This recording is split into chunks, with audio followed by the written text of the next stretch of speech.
I need to tell you something before you decide whether this is worth your attention.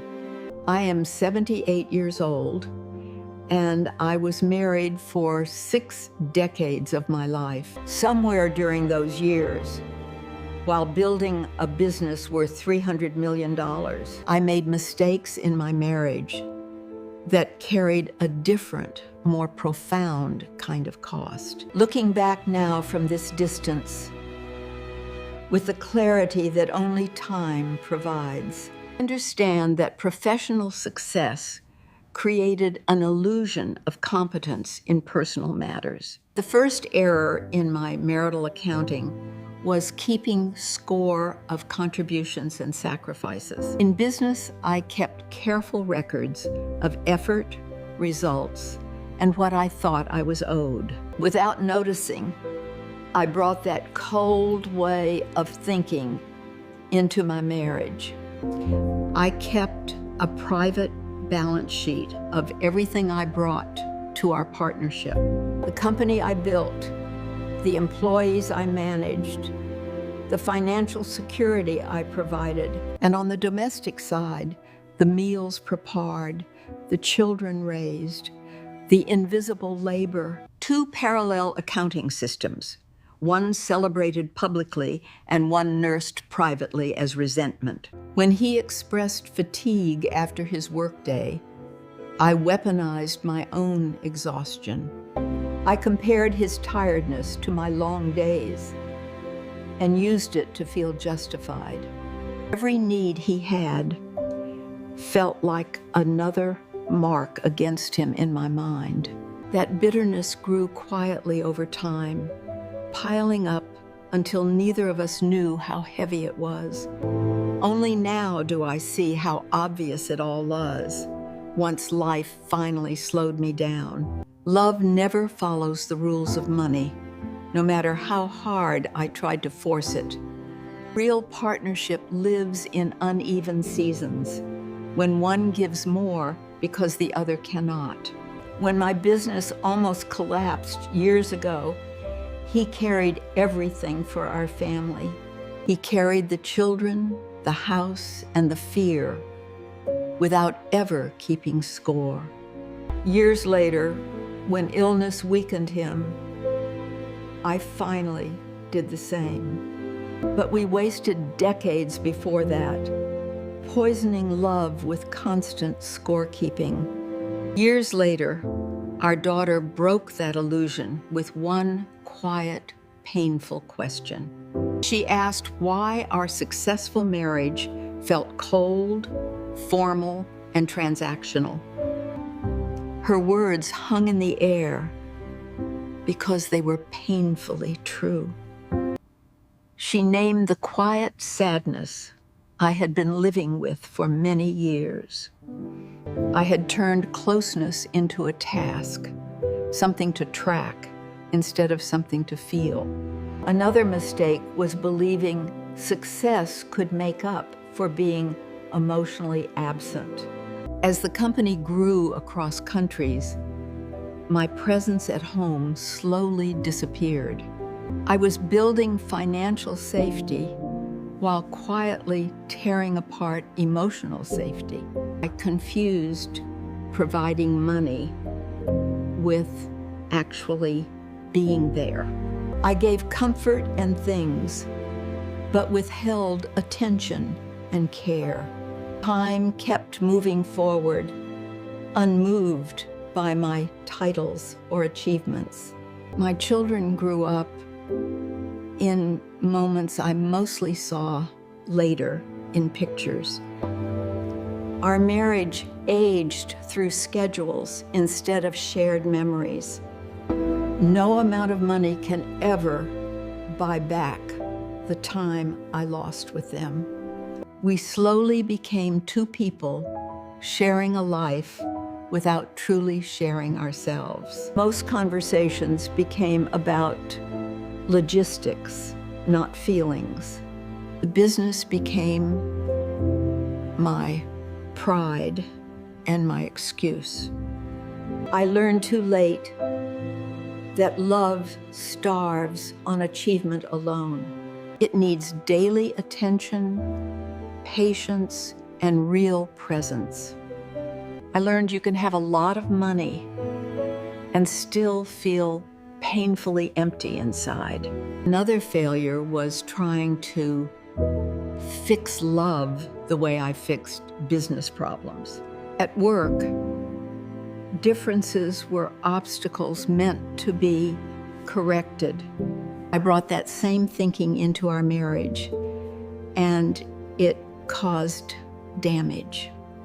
He was spontaneous, warm, and found joy in unplanned moments.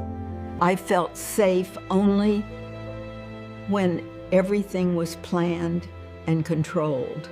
For years, I treated his joy as a flaw that needed fixing. He saw my planning as control instead of fear.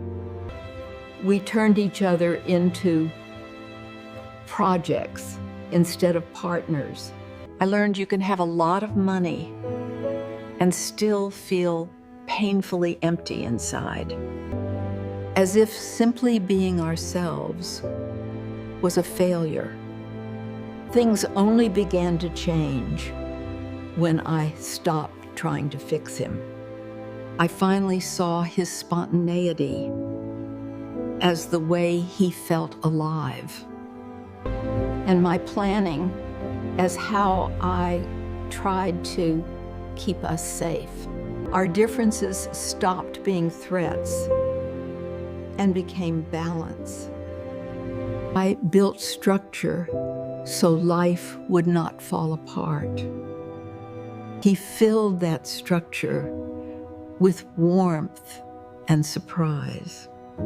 Another failure was staying silent when I should have spoken. At work, I never feared hard conversations. At home, I swallowed words that needed to be said. I stored small hurts instead of sharing them. I thought avoiding conflict meant protecting love. But unspoken pain only grows heavier with time.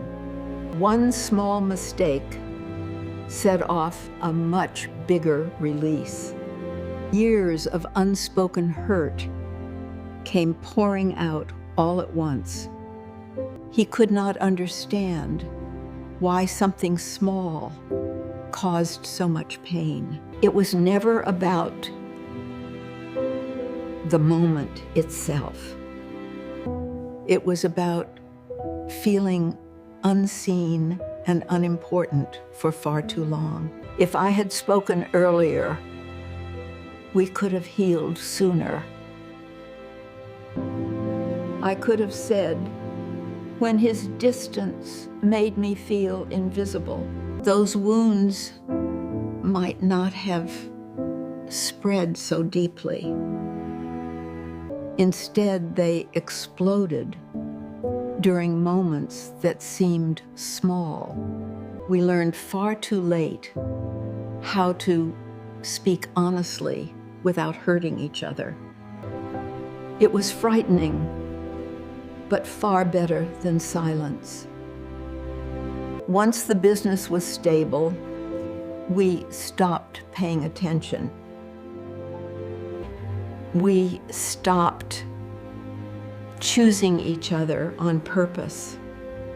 The scariest part was how slowly it happened. There was no clear moment when we gave up. Friends our age divorced after decades together. Everyone was shocked because nothing looked wrong. She told me they were not unhappy, just empty. Her words felt like a mirror held up to me. That fear pushed us to try again. slowly. We made time just to be together. No work, no chores, no distractions. Love needs more care and attention than money ever did for me. Everything changed when our son went through a deep crisis. Real pain stripped away our pride instantly. When you remember that, conflict changes shape. You ask how it feels instead of proving a point. We corrected course with more kindness than before. 60 years hold joy and loss in equal measure. We built impressive things while losing fragile ones. I invested in money while love quietly drained away. Love does not follow business rules. Yes. I do not regret what I built. I regret believing it could replace presence. If you are building something important right now, please learn from my mistake. Do not build something big while love collapses quietly. Thank you for giving me your time. Thank you for giving me your time. I hope you build more wisely than I did. That is all I wanted to share.